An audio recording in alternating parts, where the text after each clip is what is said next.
नमस्कार दोस्तों, कैसे आप लोग। उम्मीद करता हूं कि बहुत ही अच्छे होंगे। मैं भी बहुत अच्छा हूं। दोस्तों, कल 26 तारीख था और 26 तारीख को तालकटोरा स्टेडियम में बहुत बड़ा मीटिंग हुआ है हमारे पीडीएस डीलर भाई लोगों का। लेकिन दोस्त, वहां पे जो निर्णय लिया गया, उस निर्णय को जानने के लिए आप सभी लोग बेकरार हैं और हमको व्हाट्सएप पे भी मैसेज कर रहे हैं और कमेंट बॉक्स में भी डाल रहे हैं। तो दोस्तों, all India fair price of dealers federation के कार्यकारिणी अध्यक्ष जो कि झारखंड के रहने वाले हैं श्री ओमकार नाथ झा, उनसे मैं बात करूंगा और आप लोगों को उस वीडियो के माध्यम से सारांश पता चल जाएगा कि हमने 26 तारीख को क्या सफलता पाया। हमारे साथ में श्री ओमकार नाथ झा जी हैं और हमारे साथ में बिहार के प्रदेश अध्यक्ष वरुण भैया भी हैं। तो चले हम लोग बात करते हैं सबसे पहले ओमकार नाथ झा जी से। कल बहुत बड़ा मीटिंग हुआ, लगभग हिस्ट्री में पहली बार ऐसा मीटिंग हुआ जो कि एक देखने लायक था और एक सम्मानजनक था।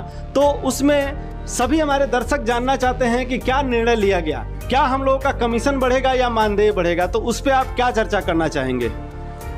देखिए, कल की जो एक बैठक थी तालकटोरा स्टेडियम में, जो कन्वेंशन था हमारे ऑल इंडिया फेडरेशन के 3000 डेलीगेट्स का, उसके बहुत सारे मायने हैं। क्योंकि इसके पहले भी हम दिल्ली में कई रैलियां कर चुके हैं, लाखों की भीड़ हम जुटा चुके हैं और कई बार, दर्जनों बार हम मंत्रालय से मिलकर के, मंत्रियों से मिलकर के, यहाँ तक कि प्रधानमंत्री तक को हमने आगाह किया है कि हम देश के 80 करोड़ जनता को राशन देने वाले लोग हैं। हमारी संख्या 5,38,000 है।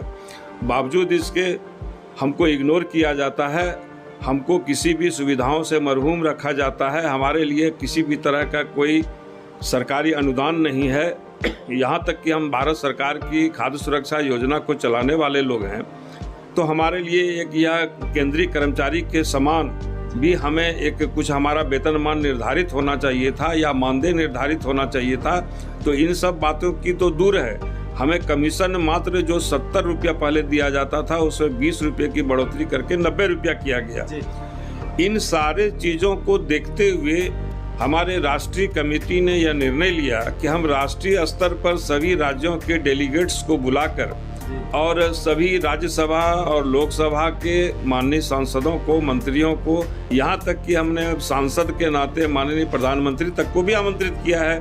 खाद्य मंत्री पीयूष गोयल, साध्वी निरंजन सरस्वती, इन सारे सबको हमने आमंत्रित किया, यह बताने के लिए कि हमारे सभी देश के चुनिंदे लोग जो आएंगे उनके तरफ से यह मैसेज जाए कि अब और नहीं, अब यह बहुत ज़्यादा हो चुका। और चूँकि 2024 का चुनाव, आम चुनाव सामने में है, सरकार पर लोकतांत्रिक प्रक्रिया के तहत सारी संस्थाएं अपना अपना दबाव बनाती हैं और इन्हीं कारणों से हमने जो है भारत सरकार पर दबाव बनाने का काम कल हमने किया और एक मैसेज देने का काम किया कि इससे अब काम चलने वाला नहीं है, हमारे बारे में आपको सोचना होगा। और निश्चित रूप से कल हमने एक अल्टीमेटम देने का काम किया। हालांकि 3 सांसद आए थे हमारे पास और जिसमें बसपा के थे, उन्होंने बसपा का पूरा समर्थन दिया, जो जौनपुर से आए थे, और पश्चिम बंगाल से हमारे 2 सांसद थे, एक कांग्रेस के थे, एक तृणमूल के थे। और भी कई सांसद भारतीय जनता पार्टी के भी सांसद हैं ऐसे, जो दबी जुबान से हमारी बातों को चाहते हैं कि नहीं, आपको मिलना चाहिए, आपकी बात मैं सदन में उठाऊं, लेकिन वो अपने नेताओं के दबाव पर हमारा समर्थन नहीं करते हैं, नहीं कर पाते हैं, लेकिन बंद कमरे में हमें यह कहते हैं कि हाँ साहब, आपका बात का मैं समर्थन करता हूँ। तो इन सब कारणों से लेकर के कल का तालकटोरा स्टेडियम में जो all India fair price of dealer federation का जो समागम हुआ, जो हमारा एक सेमिनार हुआ, वह एक मंथन शिविर था और सभी स्टेट के प्रतिनिधियों ने अपने अपने विचारों को रखा और अंततः यह बात आई कि अगर 15 जनवरी तक भारत सरकार हमारी मांगों पर सम्यक निर्णय नहीं लेती है, मानदेय के बारे में हमें 50,000 रुपया मानदेय का डिमांड हमने किया है।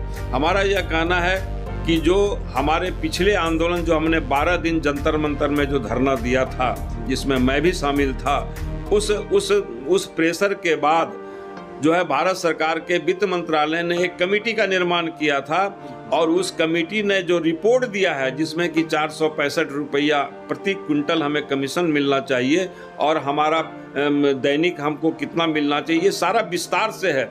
तो ये भारत सरकार के द्वारा बनाई हुई कमेटी का वर्ल्ड फूड प्रोग्राम का रिपोर्ट जिसका नाम था, उस रिपोर्ट को भारत सरकार ने दबाए रखा है, वो संचिका के नीचे दब गया। हम सड़कों पर हाहाकार मचा रहे हैं। मैं आपको बता रहा हूँ, चाहे हमारा उत्तर प्रदेश हो, मेरा झारखंड हो, हरियाणा हो, और कई राज्य हैं जहाँ पर कि हमारे डीलर सुसाइड कर रहे हैं। हमारा महाराष्ट्र में पहले किसान सुसाइड करता था तो लोकसभा में आवाज गूंजती थी, कहीं और अगर किसान सुसाइड करते हैं तो लोकसभा में उसकी आवाज उठती है। लेकिन वो जन वितरण प्रणाली का विक्रेता जिन्होंने कोरोना के समय में अपनी जान की परवाह नहीं कर 80 करोड़ लोगों के जनता की सेवा की, आज अगर वह जान दे रहा है जिसके इसके ऊपर में किसी की निगाह नहीं है, यहाँ तक कि लोकसभा राज्यसभा सब चुप हैं और वो अपना टिकट कटने के डर से हमारे सम्मेलन में नहीं आते हैं। सच्चाई है, मैं आज आपके माध्यम से मैं यह बोलना चाहूँ, इन्हें ललकार रहा हूँ कि वो हमारे वोट से सांसद और विधायक बन के जाते हैं। इस बात को आप याद रखेंगे, 2024 आने वाला है।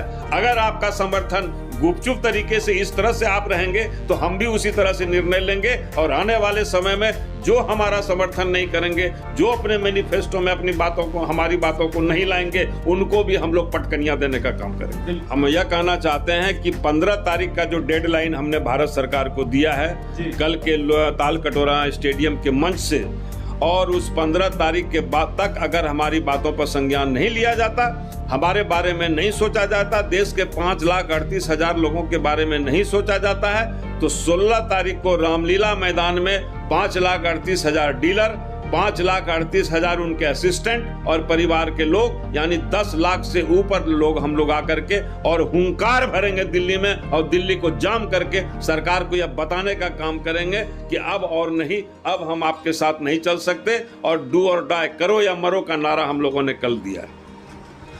तो दोस्तों, आप लोग देख रहे हैं कि जो अगर 15 तारीख तक यानी कि 15 जनवरी तक जो अगर सरकार हमारी मांगों को नहीं मान रही है, तो 16 जनवरी को रामलीला ग्राउंड में सिर्फ 5,38,000 पीडीएस डीलर ही नहीं, 5,38,000 पीडीएस डीलरों के कहीं न कहीं 2-2 सहयोगी होते हैं। उन सहयोगियों के साथ उसके बाद से कहीं न कहीं 3-4 लोगों का एक फैमिली होता है। उन सभी लोगों के साथ रामलीला ग्राउंड में एक भयंकर समागम होने वाला है, और उस समय दिल्ली जाम हो जाएगी। तो दोस्त, सरकार को मजबूर होना पड़ेगा हमारी मांगों को मानने के लिए।